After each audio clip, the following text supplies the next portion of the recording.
Well, g'day. So, as you can see from the title today, I'd like to talk about non-binary people.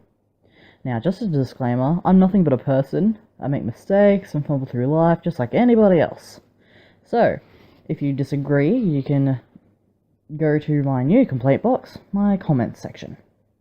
Great, now that's over it, let's get to it.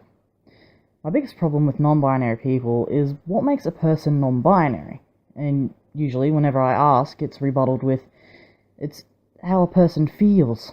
Yeah, okay then. Then what does being non-binary feel like?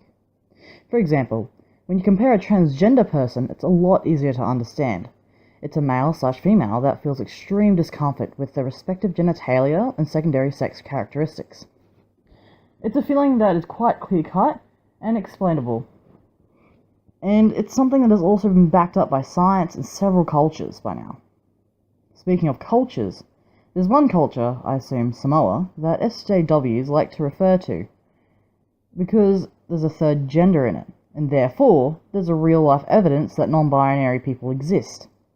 The problem is that these third gender people are called, insert here, because I don't want to cut the saying, are actually males, who, under certain circumstances, are grown up like women instead of men.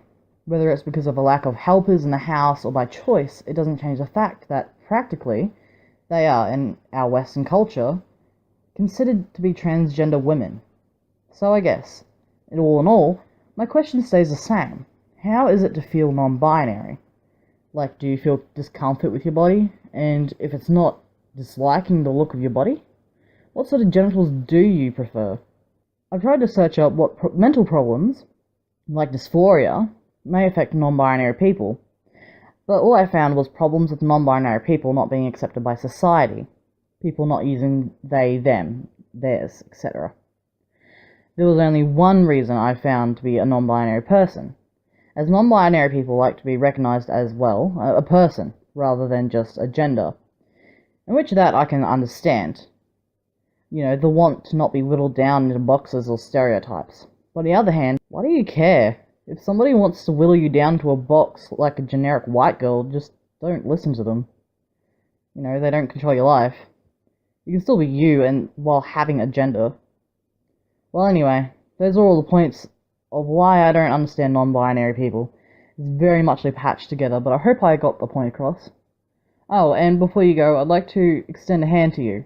If you can disprove, or maybe even educate me, I'd be happy for you to go down to the comments and have at it. But for now, see you later.